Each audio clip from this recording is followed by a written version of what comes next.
यार देखो साकिब, माजरत के साथ नमाज हम 2 बजे ब्रेक देंगे। ये क्या करें, 20 वक्त ब्रेक देके बड़ा सर न्यू टॉपिक से पहले नमाज ब्रेक दे दें। हाँ देना तो चाहिए, आपकी बात बिल्कुल ठीक है, हमें नमाज ब्रेक दे देना चाहिए। लेकिन देखो यूनिवर्सिटी भी हम 2 बजे ब्रेक लेते थे, तो इंशाल्लाह 2 बजे लेंगे, तब नमाज पढ़ लेंगे 2 बजे। देना तो चाहिए, फर्ज नमाज है, जमात से छुट्टी नहीं चाहिए, की बात सही है।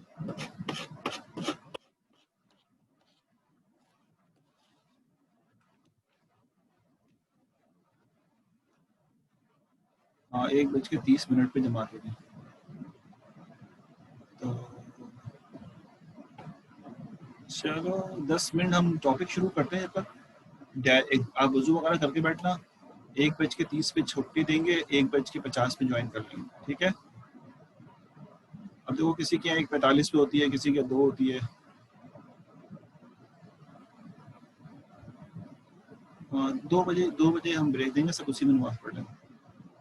मैं भी उसी वक्त पढ़ता हूँ 2 बजे नमाज, क्योंकि इस वक्त नमाज का टाइमिंग डिफरेंट जगह पे डिफरेंट होती है, किसी की जगह पे 1:15 भी होती है। अच्छा जी, अब 2 बजे ब्रेक होगी आपकी।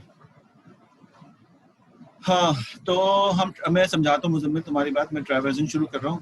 मैंने वो बात कर ली है, अब आप उसकी दफ़ा खुद से सॉल्व करना तो समझ में आएगा। मैं आपको दोबारा समझा दूंगा। अब उसमें कोई इतनी कॉम्प्लेक्सिटी नहीं है कि मैं उसको इतनी लंबी टाइम दूँ। आप उसको एक दफ़ा खुद सॉल्व करो, मैं अभी दूंगा ना, ठीक है। मुजम्मिल थोड़ी मेहनत करो उस पर, नहीं होता ना मैं समझाता हूँ, कहीं भी नहीं जा रहा मैं अभी आप लोगों के साथ ही। बल्कि आप बोलेंगे तो मैं 12:30 3:30 के बाद आपके साथ बैठ जाऊँगा। आप मेरे साथ 3:30 के बाद बैठ जाइएगा, मैं आपको समझा देता हूँ। अच्छा जी, आइए ट्रैवर्सिंग। पहला मैंने जो सीक्वेंस लिखी थी ना, उसमें पहला टॉपिक था ट्रैवर्सिंग। तो ट्रैवर्सिंग का मतलब क्या होता है? ट्रैवर्सिंग जो है बेसिकली किसको कहते हैं, मैं आपको ये समझाना चाह रहा हूँ, और सुनना ही बात। Traversing is a very important statement in data structure. देखो ट्रैवर्सिंग किसे कहते हैं, मैं आपको एक आम जबान में बात करूँ। एक पुलिस वाला है और उसने 4 या 5 या 10 लोगों को पकड़ा, और उनके पास से वो असला ढूंढना चाहता है या मंशियात ढूंढना चाहता है, ठीक है। अगर वो आवाज लगाए कि जिनके पास असला है वो निकाल दें, तो हो सकता है कि कुछ लोग ना निकालें। तो करना क्या होता है कि एक पुलिस आदमी डेडिकेट होता है, और वो हर एक के पास जाता है, हर मुजरिम के पास जाता है और उसकी तलाशी लेता है, ठीक है। हर मुजरिम के पास जाता है और उसकी तलाशी लेता है। ये जो हर मुजरिम के पास जाना है, तलाशी लेना नहीं, जो जाना है, इसको ट्रैवर्सिंग कहते हैं। यानी हर मुजरिम के पास 1 बाय 1 जब वो मूव करेगा, ये ट्रैवर्सिंग है, ठीक है। अब मुजरिम के पास मूव करने की कई रीजंस हो सकते हैं। नंबर 1 हो सकता है कि उसके ऑफिसर ने कहा जाओ सबकी तलाशी लो, एक बार। हो सकता है कि ऑफिसर ने कहा सबको 2-2 थप्पड़ मार के आओ, ये दूसरी बात। हो सकता है कि उसने कहा सबकी हथकड़ियां लगा के आओ, तीसरी बात। तो ट्रैवर्सिंग करना किसी मकसद के तहत होता है, वो मकसद डिफरेंट हो सकता है। लेकिन ट्रैवर्सिंग किसे कहते हैं? जब आप एक एक के पास जाते हैं, उसको ट्रैवर्सिंग करना कहते हैं। अब उस जाने का कोई ना कोई मकसद होता है, उस जाने का कोई ना कोई रीजन होता है। क्लियर हुई बात है? इसी तरह से अगर मैं क्लास में आता हूँ, एग्जाम हो रहा है, मैं कहता हूँ कि भाई जिनके पास चीटिंग मटेरियल है वो निकाल दें, तो हो सकता है बहुत सारे लोग ना निकालें। तो मजबूरन मुझे, जैसे इंटर वगैरह में होता था, मजबूरन मुझे हर एक के पास जा जा के उसकी चेकिंग करनी पड़ेगी, कॉपी के नीचे, उसके बटवे में, उसके पाउच में, और हर जगह पे। तो मैं अब हर आदमी के पास जाऊंगा, हर स्टूडेंट के पास जाऊंगा। अब जाना तो मुझे पड़ेगा, मकसद क्या है? मैं चीटिंग मटेरियल ढूंढ रहा हूँ। लेकिन जो इन्विजिलेटर है वो भी हर स्टूडेंट के डेस्क पे जाता है, लेकिन उसका मकसद क्या होता है? साइन करना, कॉपी पे साइन करना। समझ रहे हो? तो ट्रैवर्सिंग का मकसद क्या होगा? To move each data cell, ठीक है। अब फॉर स्पेसिफिक पर्पस, किस हर डेटा सेल पे मूव करना जो है वो ट्रैवर्सिंग कहलाता है। और पर्पस इसका कोई स्पेसिफिक हो सकता है, कोई भी मकसद हो सकता है। ट्रैवर्सिंग का मतलब होता है कि to move to each data cell for specific purpose. हर डेटा सेल पे आप जाएंगे, लेकिन उसका मकसद जो है वो डिफरेंट हो सकता है, तो इसको ट्रैवर्सिंग कहते हैं, ठीक है। अब ट्रैवर्सिंग में जरूरी नहीं कि ट्रैवर्सिंग सिर्फ एरे में होती होगी, ट्रैवर्सिंग हर डेटा स्ट्रक्चर में होती है, हर डेटा स्ट्रक्चर में ट्रैवर्सिंग एग्जिस्ट करती है, हर डेटा स्ट्रक्चर में ट्रैवर्सिंग का मकसद डिफरेंट होता है। मिसाल के तौर पे आपके पास ये एरे है और इसमें डेटा रखा, मिसाल समझने की कोशिश करना, बिल्कुल डायग्राम की खूबसूरती भी नहीं जाना, डायग्राम बनाने में बड़ी मुश्किल होती है। अगर ये स्क्रीन हमें मिल जाए ना वाली, अच्छा जी, मिसाल के तौर पे यहाँ पे लिखा हुआ है आपके पास, एज्यूम करते हैं यहाँ पे लिखा हुआ है 10, यहाँ लिखा हुआ है 15, यहाँ लिखा हुआ है 70, ठीक है, यहाँ लिखा हुआ है 81, यहाँ लिखा हुआ है 3 और यहाँ लिखा हुआ है 9। मिसाल के तौर पे ये इंडेक्स है 1 2 3 4 5 6, अभी तो 6 है हमारे पास। एल्गोरिथम में हम फिक्स लेंथ पे नहीं चलते, एन तक जाते हैं, लेकिन चलो 6 है। तो कहते हैं इनका क्यूमुलेटिव सम निकालें। क्यूमुलेटिव सम का मतलब है हर डेटा को ऐड करके कितना बनेगा। मिसाल के तौर पे आप लोगों के पास, मतलब स्टूडेंट के पास कुछ पैसे, हम कहते हैं सब लोगों के पैसे गिन लो कितने हैं। तो अब हमें एक एक सेल पे जाना होगा, पहले आप इस सेल पे आएंगे, सिक्वेंशियल ऑर्डर में जाएंगे, ऐसा नहीं रैंडमली मूव कर रहे हैं। यहाँ से फिर अगले वाले के पास जाएंगे, यहाँ का डेटा इस डेटा में ऐड करेंगे 25 हो जाएगा, फिर यहाँ जाएंगे 25 को 70 में ऐड करेंगे 95 हो जाएगा, फिर 95 को 80 में ऐड करेंगे तो 176 हो जाएगा, 176 को 3 में ऐड करेंगे 179 हो जाएगा, 179 को 9 में ऐड करेंगे तो 188 हो जाएगा। तो आप कहेंगे सबको मैंने ऐड कर लिया, तो मकसद क्या था, डेटा को क्यूमुलेटिव ऐड करो। इस मकसद के लिए आप हर सेल में मूव करके गए, समझ आई बात है। मैं कहता भाई जाओ ढूंढो इसके अंदर 22 है या नहीं है। मैं कहता अब देखो मकसद क्या है, अब मकसद है जाओ डेटा में ढूंढो इसमें 22 है या नहीं है।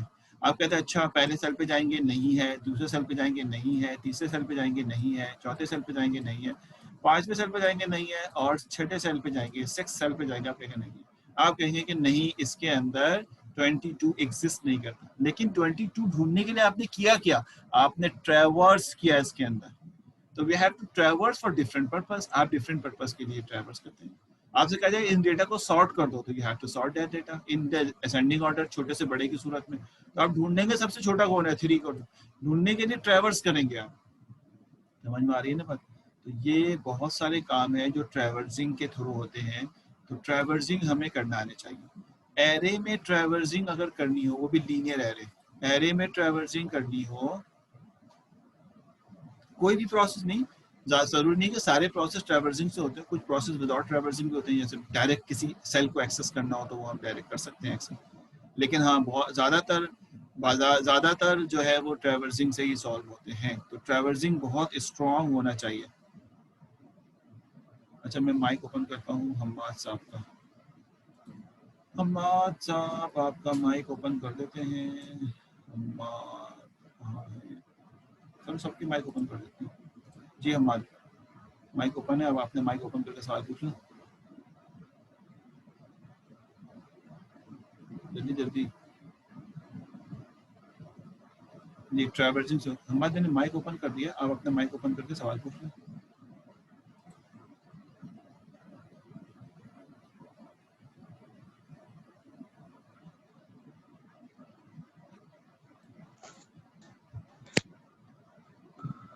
सर आ रही आवाज आ रही है।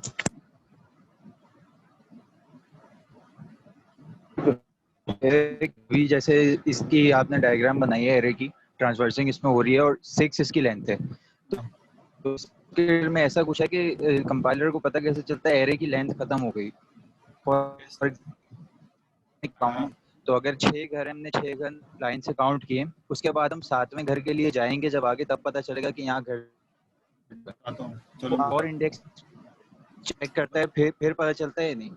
मैं बताता हूँ, इसका आंसर देता हूँ, इसका आंसर देता हूँ। देखो इन्होंने सवाल ये है कि कंपाइलर को कैसे पता चलता है कि मुझे कहाँ तक जाना है। देखो मैं अभी उस तरफ आ रहा हूँ कि कंपाइलर को कहाँ तक चेक करना है। तो पहले तो इससे पहले मैं आपको ये समझा दूँ, मैं आपका आंसर इसमें दे दूंगा सारे समझाते हुए कि अब हमें एक एक करके आगे जाना है। तो हमें गुड लक हमारा ये है कि एरे की इंडेक्सिंग सिक्वेंशियल होती है। एरे की इंडेक्सिंग जो है वो क्या होती है, सिक्वेंशियल होती है, ये सबको पता है आपको। अब एरे की इंडेक्सिंग अगर सीक्वेंशियल है तो हमारे लिए बहुत आसानी है कि मैं इसको एक फॉर के लूप से हैंडल करूँ। मैं लिखूँ for i is equal to 1 to n, n का मतलब है जहाँ तक आपने जाना है, और आप कहें प्रोसेस, प्रोसेस का मतलब है जो प्रोसेस आप चाहते हैं। अभी मुझे नहीं पता क्या प्रोसेस करना है, इसलिए मैंने प्रोसेस को प्रोसेस लिखा है। एरे का नाम अगर a है, a of i, ठीक है, और फिर यहाँ लिख दो एंड फॉर, और यहाँ पे मैं एंड फॉर करता हूँ। अब होगा क्या कि इस तीन लाइनों से क्या होगा, इस 3 लाइनों से क्या होगा कि मैंने कहा कि एरे की लेंथ जो है वो 1 से लेकर n तक है। n का मतलब है जो उसकी मैक्सिमम लेंथ है। अब मैक्सिमम लेंथ का मतलब है कि वो 6 हो, 7 हो, 8 हो, जो भी हो। इसमें हमारे का आंसर भी आ जाएगा। तो अब वो क्या करेगा, प्रोसेस ai का मतलब है i को पहले 1 लेगा और ai यानी a1 को प्रोसेस करेगा। मैं हमेशा एरे को 1 से बनाता हूँ, आप ना ज़हन कीजिएगा कि 0 से क्यों नहीं बना रहे, क्योंकि मैं टारगेट नहीं करता किसी लैंग्वेज को, मैं एक जेनरिक बनाता हूँ, तो इसलिए 1 से शुरू करता हूँ। सम टाइम तो 1 से भी नहीं करूँगा, 922 से कर दूंगा। तो इसलिए हम किसी प्रोग्रामिंग लैंग्वेज में आपकी प्रोग्रामिंग लैंग्वेज जो कह रही होगी आप वहीं से शुरू करेंगे।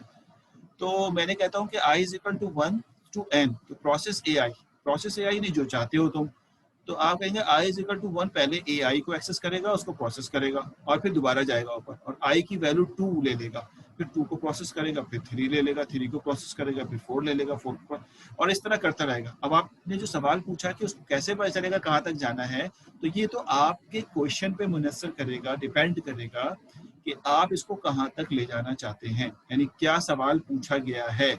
जो सवाल पूछा गया होगा उसी तरह आप इसको ट्रैवर्स कराएंगे। मिसाल के तौर पे वो कहता है कि सारे डेटा को, और सुनना, सारे डेटा का क्यूमुलेटिव समीशन निकालें। मैं अभी क्यूमुलेटिव समीशन का 2 मिनट में प्रोग्राम भी लिख देता हूँ।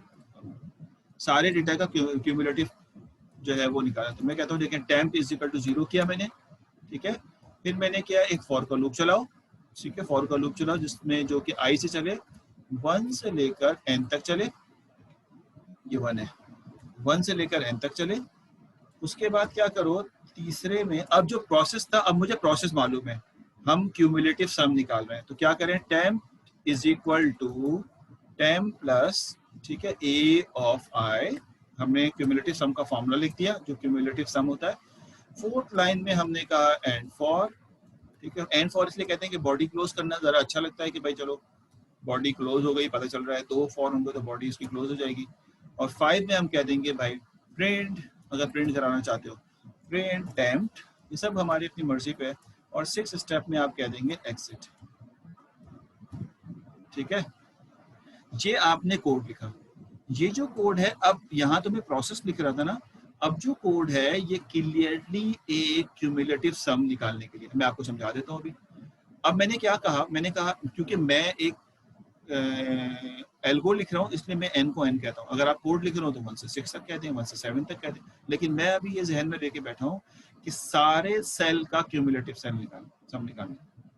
तो यहाँ पर अगर आप कोड लिख रहे होगे ना, मैं आपको इंटरेस्टिंग बात बताऊँ, कोड लिख रहे होगे ना, तो यहाँ पे आप लिखोगे, आपके पास, आपको याद होगा, आपके पास फार्मूलाज होते हैं, उसके अंदर शॉर्ट फॉर्म होती है, तो उसमें आप लिखते हो एरे का नाम अगर a है तो a डॉट लेंथ लिख लोगे, ठीक है ना, a डॉट लेंथ यानी उसकी जो मैक्सिमम लेंथ है। और a डॉट लेंथ कैसे निकाला जाएगा वो भी हमने लास्ट क्लास में पढ़ा था, आपको याद होगा, ये सब बातें हम पढ़ चुके हैं लास्ट क्लास में। वो था अपर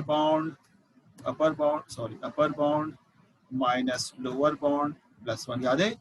इसके पीछे ये फॉर्मूला चल रहा होता है जो हमें लिखने की जरूरत नहीं थी, हमें उन्होंने शॉर्ट फॉर्मेट में a डॉट लेंथ दे दिया, उसके पीछे ये फॉर्मूला चल रहा होता है। तो ये सारी चीजें पहले से डिफाइन है डेटा स्ट्रक्चर के अंदर। तो अगर आप कहते हैं कि मुझे एंड तक जाना है तो a1 से लेकर n तक, n का मतलब होता है, हमेशा याद रखना, एल्गो में हम फिक्स नहीं करते, n तक जाएंगे। अब क्यूमुलेटिव सम कैसे होता है, क्यूमुलेटिव सम जब भी करते हैं जिसमें क्यूमुलेटिव सम करना होता है उसको पहले 0 के बराबर कर देते हैं ताकि मेमोरी में इस जगह पे कोई डेटा ना हो। अब आगे बढ़े, हमने कहा पहले i की वैल्यू 1 ली, गौर से देखिएगा, i की वैल्यू 1 है तो a ऑफ 1 पे 10 रखा हुआ है, a ऑफ 1 पे 10 है, 10 को 0 में ऐड करेंगे क्योंकि टेम्प में अभी 0 है तो 10 आएगा।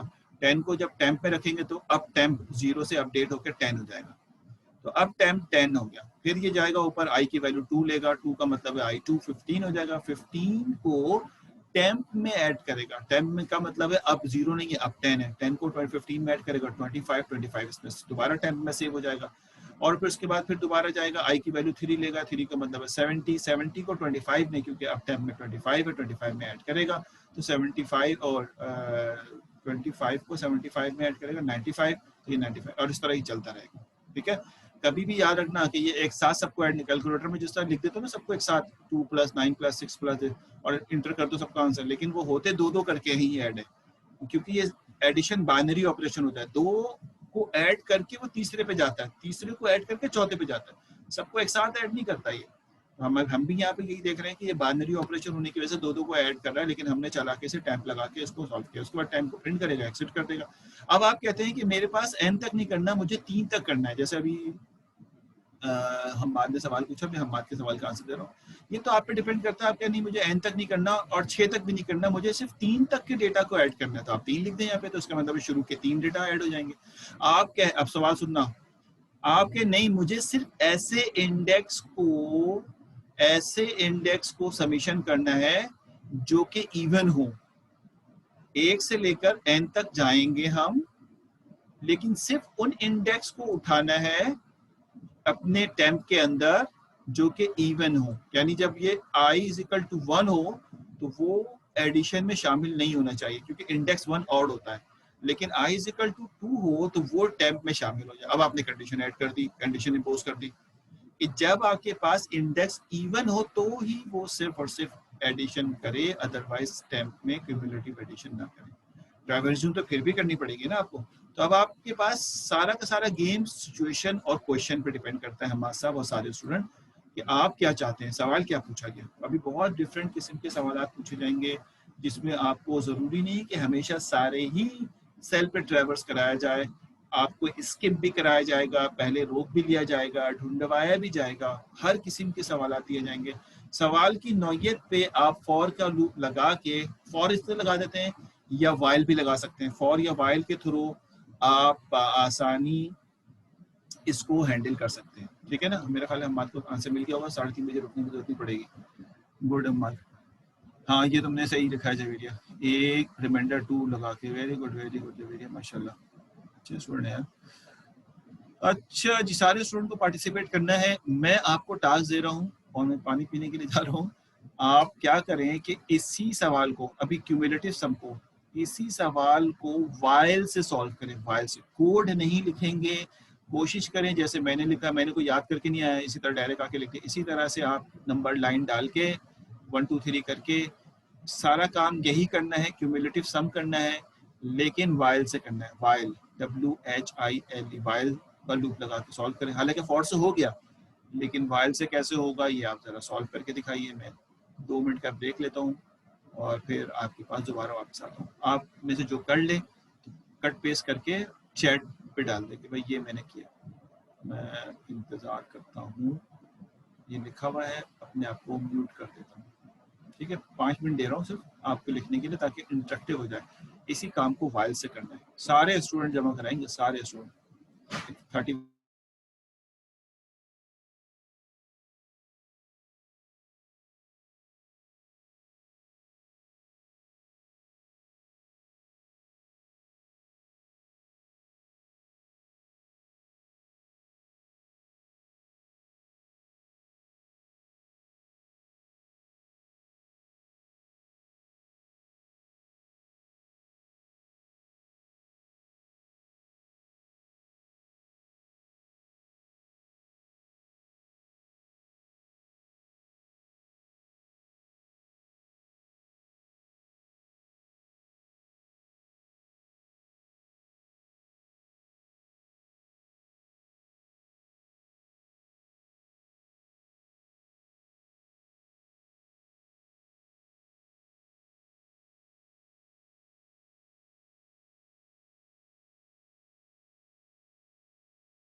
जी स्टूडेंट्स, अस्सलाम वालेकुम। अच्छा, लिस्ट की वैल्यू हमें नहीं चाहिए होती इसमें। अगर हमने कहा कि लेंथ जो है लिस्ट है, while I is less than equal to length, ठीक है, temp is equal to this, ये जो प्लस इज इक्वल टू लगाते हैं ये अलगो में अलाउ नहीं होता, आपने पूरा लिखना है इसको। ये मैं नूर अहमद साहब की बात कर रहा हूँ, और हमें पाइथन पे भी नहीं लिखना, ना ही मैं अलाउ करूँगा क्लास एग्जाम में, तो आपने अलगो लिखना है बस। पाइथन जो है वो आपने अपने पाइथन की क्लास वाले लैब में लिखना है। हम टोटली चलेंगे किस पे, अपने एल्बो पे। तो आप बिल्कुल भी ना सोचें कि आप पाइथन पे कोड लिखेंगे, हम डेटा स्ट्रक्चर पढ़ रहे हैं जेनेरिक टेक्निक का। यासिर साहब ने लिखा है temp zero i just i less than equal to n, i को 1 कर दिया हमने और एन तक चले गए, और temp is equal to temp plus a one नहीं ए आई। लाइन नंबर 4 पे यासिर तुमने इसको अपडेट करना है ए आई एंड फॉर एग्जिट। सही है हमारा, ऑलमोस्ट सही है। इसके बाद सिमरन ने लिखा है while I is greater than n, नहीं लेस देन n, ये उस वक्त चलेगा जब i लेस देन n होगा तो चलेगा, ग्रेटर तो हो ही नहीं सकता ना। और i को शुरू में इनिशियलाइज भी करें कि i 1 से शुरू होगा। ये मैं बात कर रहा हूँ सिमरा के कोड की। और टेम इज इक्वल टू, बाकी सही है। आपका दो चीज़ें मिसिंग है, पहली लाइन में टेम के बाद आप i इज इक्वल टू 1 करें और i लेस देन n करें सिमरा। अच्छा, उसके बाद यमुना इन्होंने i को 1 कर दिया है, i लेस देन n सही है, टाइम इज इक्वल टू आपका ठीक है यमुना, बिल्कुल ठीक है। उसके बाद यमुना का सही है। उसके बाद हसनैन का, हसनैन ने लिखा i is equal to i less than time is equal to y. ठीक है हसनैन, तुम्हारा भी ठीक है, बिल्कुल सही है। उसके बाद okay okay Adeel, sum is equal to 0 i less than n, sum is equal to sum plus a i. बिल्कुल, ये जो अदील तुमने लाइन नंबर 5 लिखा है ये अलाउ नहीं है एल्गो में, आप पूरा लिखें उसको, आगे भी नंबर कटने के चांसेस हैं। I is equal to i plus 1 पूरा लिखें आप, ठीक है। हम बिल्कुल उसको चलेंगे एल्गो फॉर्मेट में, हमें किसी किस्म का पाइथन और किसी किस्म के स्पेसिफिक पैटर्न को नहीं हम फॉलो करेंगे, कोड में भले आप करते रहें। हसान ने लिखा है i less than n time time print and, ठीक है। आपने वाइल को ना तो इंडेंटेशन में रखा ना ही एंड किया, इंडेंटेशन नहीं कर रहे तो वाइल को एंड करो, एंड वाइल लूप। ये मैं हसान की बात कर रहा हूँ। मोहम्मद एहतशाम 0 आई गलत लिखा है line number 3 Ehtesham, while i less than n होगा, बड़ा कैसे हो सकता है, एन तो फाइनल लिमिट है ना, और आप शुरू कर रहे हो 1 से, तो ये तो गलत हो जाएगा, इसलिए आई को लेस देन एन करो। Ehtesham line number 3। नोट ने तो चेक करा दिया, तो दोबारा क्यों लिखा है time is equal to 0 i less than time is equal to, ठीक है अब सही है नोट तुम्हारा, सर अब सही है, बिल्कुल सही है नूर साहब। अच्छा जी, हम्माद एहतशाम, ठीक है तुम्हारा भी सही हो गया, ठीक है भाई। मैं इसमें से किसी एक का कोड लेके, किसी एक का कोड लेके उसको मैं बाकियों के लिए शेयर कर देता हूँ,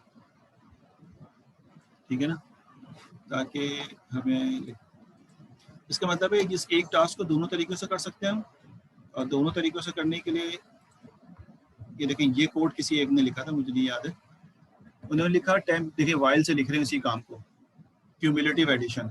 वो कहता है time is equal to 0 i is equal to 1, very good, बहुत अच्छी बात है। आई लेस देन को हम साइन यूज कर सकते हैं, लेस देन का साइन हम यूज कर सकते हैं, ठीक है, लेस देन भी सही था, और हम इसमें अपर बाउंड भी लिख सकते हैं और एन भी लिख सकते हैं, दोनों चीज़ें सही हैं, एन यानी फाइनल तक। फिर इन्होंने इंडेंटेशन का भी बहुत अच्छा ख्याल रखा है कि देखिए दो लाइनें वाइल से आगे लिखी हैं, temp is equal to temp plus a i, बिल्कुल सही है, i is equal to i plus 1, बहुत आला, और उसके बाद प्रिंट टेम्प, और उसके बाद इन्होंने एग्जिट कर दिया अपने प्रोग्राम, बहुत अच्छा कोड लिखा है जिसने भी लिखा, और ये हमारा वाइल से चल जाएगा, ठीक हो गया। तो मुझे अब बता दी, तो इसका मतलब है ट्रैवर्सिंग में हमने क्यूमुलेटिव सम कर दिया। इसी में अगर जैसे अभी थोड़ी देर पहले बात हो रही थी कि मैं कहूँ कि सिर्फ उन इंडेक्स को हमें सम करना है जो इवन हो, तो इसका आंसर जवेरी ने दे दिया था, लेकिन फिर भी मैं लिख देता हूँ कि ओनली इवन इंडेक्स, मैं ऊपर लिख देता हूँ सम ओनली इवन इंडेक्स। ठीक है, हमें सिर्फ इवन इंडेक्स, डेटा नहीं, इंडेक्स को हमें बेसिकली सब में शामिल करना है।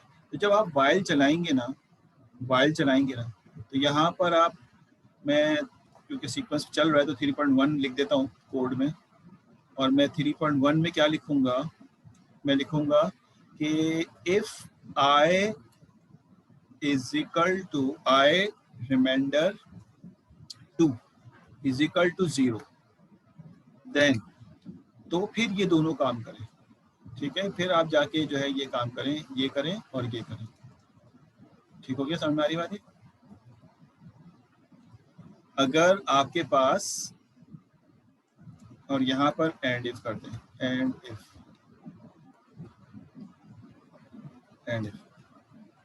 जी सर, बिल्कुल सही साथ है। तो अब सिर्फ समीशन में उनको खुद ही शामिल करेगा जो बेसिकली 2 का डिविजिबल होंगे। और देखो आई को किया मैंने, इनमें वाजे फर्क है। समटाइम स्टूडेंट बहुत बड़ी गलती करते हैं, और सुनना, ए ऑफ आई और सिंपल आई में बहुत फर्क है। अगर मैं लिखता a of i divide by remainder by 2 is equal to 0, और मैंने लिखा i reminder 2 is equal to 0, इन दोनों में वाजे फर्क है। ऊपर वाले का मतलब ये है, ऊपर वाले का मतलब ये है, ये वाले का मतलब ये है कि आप इस स्पेसिफिक लोकेशन के डेटा को 2 का डिविजिबल चेक कर रहे हैं, और इसका मतलब ये है, दूसरे वाले का मतलब ये है कि आप इंडेक्स को बेसिकली 2 का डिविजिबल चेक कर रहे हैं। यहाँ पर ए लोकेशन, आई लोकेशन में ए में जो डेटा है उसको 2 का डिविजिबल चेक कर रहे हैं, और यहाँ पे आप आई यानी इंडेक्स को 2 का डिविजिबल चेक कर रहे हैं। ठीक है, तो इस वक्त हमने कहा था इंडेक्स वैल्यू नहीं कहा था। तो हमने कहा था, देखो वर्ड याद रखना, इंडेक्स और डेटा। हमने कहा था सम ओनली इवन इंडेक्स, और मैं कहता सम ओनली इवन डेटा, तो दोनों में फर्क आता ना। तो मैंने कहा सम ओनली इवन इंडेक्स, तो sum only even index, you have to apply index. तो देखिए मैंने इसको सिर्फ इंडेक्स पे अप्लाई किया, ये देखें इंडेक्स पे अप्लाई किया, आई पे अप्लाई किया। तो इस तरह से ये सिर्फ उन चीज़ों को और देखिए मोस्टली मैंने यहाँ पे जो कोड लिखा है, वो बेसिकली एल्गो फॉर्मेट में किसी लैंग्वेज को फॉलो नहीं किया मैंने। आप इस बात का ख्याल रखिएगा कि किसी लैंग्वेज को फॉलो ना करें, आप एक स्टैंडर्ड जनरलाइज कोड लिखें ताकि आपको आसानी हो। हमें किसी किस्म के डेटा की ज़रूरत नहीं है। अब इस एरे ए में कोई भी डेटा होगा वो इस पर चल जाएगा, इससे रिजल्ट आपको मिलेगा। ठीक है ना, ये हमारे पास जो है वो सॉल्व हो गया। आइए हो गया और सवाल सॉल्व करते हैं। हम ट्रैवर्सिंग के और क्वेश्चन सॉल्व करने की कोशिश करते हैं ताकि हमें ट्रैवर्सिंग पे एक्सपर्टीज हो, और हम ट्रैवर्सिंग के बेसिस पे लॉजिक को भी अपने इम्प्रूव करें। दिस इज़ नॉट मीन कि हम सिर्फ ट्रैवर्सिंग सीख रहे हैं। और मैंने देखा कि अभी 31 में से कुछ लोगों ने आंसर दिए, हो सकता है कुछ मोबाइल पे ले रहे हो इसलिए ना दे सके, तो आप कोशिश करें कंप्यूटर पे भी साथ ओपन करके रखें अपना जूम जो है।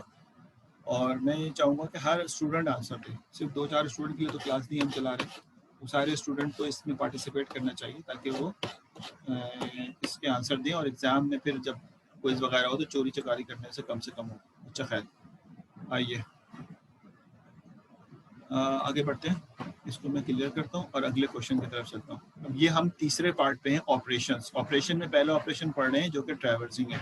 ये हमने कर लिया वाइल के लूप से, ये हमने कर लिया फॉर के लूप से, जो मैंने अभी आपको सिखाया था, आपने खुद देखा। अब ये एक क्वेश्चन है, इस क्वेश्चन में क्या कहता है वो जरा पढ़ते हैं। Consider the array auto in the previous example. एक ऑटो का एरे है जो हमने अभी थोड़ी देर पहले पढ़ा था। किसी किस्म के डेटा को नहीं देने, जब कोड लिखते हैं ना तो हम डेटा पे नहीं लिखते, इंडेक्स पे लिखते हैं, इंडेक्स पे, ये ध्यान में रखना। तो consider the array auto in the previous example which records the number of the automobiles sold each year from 1932 to 1984। हमें इसका अपर बाउंड और लोअर बाउंड इस वक्त पता है, दोनों की वैल्यू, लोअर बाउंड 1932 है, अपर बाउंड n नहीं है बल्कि 1984 है। Each of the following models which carry out the given operation involve traversing। नीचे दिए गए हो यानी अगली स्लाइड में दिए गए सवालात को सॉल्व करें जिसमें ट्रैवर्सिंग इन्वॉल्व है। ये बेसिक हमारा कोड है। ऑटो उसका नाम है, लोअर बाउंड यानी स्टार्ट इंडेक्स 1932 है, एंड इंडेक्स 1984 है। आइए, ये पहला सवाल है। आंसर भी सामने नजर आ रहा है लेकिन हम इस आंसर को कंसीडर नहीं करेंगे। हमको find the number of air during which more than 300 automobiles were sold, यानी आपके पास जो एरे है उसमें जो रिकॉर्ड है, तो कह रहा है find the number of years, कितने ऐसे साल हैं जिसमें 300 से ज्यादा ऑटोमोबाइल सेल, कितने ऐसे साल है। मैं डायग्राम से समझा देता हूँ पहले, जिन लोगों को अभी बात समझ नहीं आई तो। ये हमारे पास एरे है, इसमें ये इसके सेल्स हैं, सही है ना। ये सेल जो है बेसिकली स्टार्ट इंडेक्स इसका 1932 है, जो साल है ना उसी को इंडेक्स बना दिया उन्होंने। और 1984 या 6, जब जहाँ तक मुझे याद नहीं है, 84 में लिख देता हूँ अभी तक ये जा रहा है। अब हमें बताना इसमें हर साल कितनी ऑटोमोबाइल सेल हुई वो इसमें रखा। मिसाल के तौर पे 1932 में 5 हुई सेकेंड वर्ल्ड वॉर की वजह से, या फर्स्ट वर्ल्ड वॉर की वजह से। हो सकता है यहाँ पे 10 हो गई हो, यहाँ के 15 हो गई हो, यहाँ पे 110 हो गई हो, और इस तरह से ये बढ़ता जा रहा हो, ठीक है। और किसी जगह पे 305 भी हो, किसी जगह पे 600 भी हो गाड़ियाँ जो बिकने की। तो हर साल, ये साल है, हर each year how many automobiles will sell sold out, तो वो बेसिकली सेल में लिखी हुई है।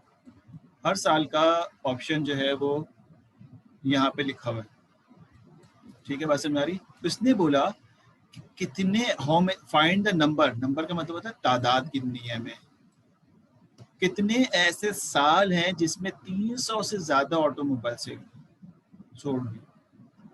तो हमें बेसिकली क्यूमुलेटिव सम निकालना है कि कितनी है। और उसने ये नम दिया है, नम का मतलब है वो आप इसमें स्टोर करेंगे, तादाद को इसमें स्टोर करेंगे। समझ में आई बात है, तादाद को इसमें स्टोर करेंगे। तो अब ये सवाल हमारे सामने है, हमारे लिए वाइल भी है, हमारे लिए फॉर भी है, हम हमारी मर्जी हम जिससे चलाएं। तो मैं इंस्टेड ऑफ के इस कोड के पास जाऊं, मैं खुद लिखने को प्रेफर करता हूँ, ताकि स्टूडेंट के अंदर कॉन्फिडेंस डेवलप हो के सर भी खुद लिख रहे हैं तो हम भी खुद लिखेंगे। तो मैं इस कोड के देखे बगैर हमें सारी इंफॉर्मेशन मिल गई है। सवाल को समझना बहुत इंपॉर्टेंट है, अगर आपने गलत समझा तो गलत आंसर देंगे। आपने कहा लाइन नंबर 1, ठीक है, क्यूमुलेटिव सम निकालना है नम में, तो नम को 0 कर लो पहले ही। Number 2, for i is equal to, अब देखो हमारे पास इंडेक्स 1932 से शुरू हो रहा है और फाइनल इंडेक्स हमें मालूम है 1986 है, 19 याद नहीं, 84 तक जा रहा है। अगर 6 है तो 6 कर लेना। अब हम n क्यों नहीं लिख रहे, क्योंकि हमें सवाल ने कहा कि हमारा एरे का साइज ये है, ठीक है। तीसरे लाइन में हमने क्या किया, हमने इंडेंटेशन को आगे किया। हमने कहा कि अगर, ठीक है, ऑटो के आई लोकेशन पे, ठीक है, जो डेटा है, अब डेटा चेक कर रहा हूँ, ऑटो को आई लोकेशन पे डेटा अगर बड़ा है, स्ट्रिक्टली बड़ा है 300 से, यानी 300 से ज्यादा इस जगह पे लिखा हुआ है, यानी ऑटो ऑफ 1932 पे अगर 300 से ज्यादा डेटा है, इसका मतलब है 300 से ज्यादा गाड़ियां सेल हुई हैं, तो लाइन नंबर 4 में आप इफ के अंदर जाके क्या लिखें, नम इज इक्वल टू, ठीक है, नम प्लस 1, पूरा लिख रहा हूँ, देख लो ये बार बार मैं आप लोगों को बता रहा हूँ।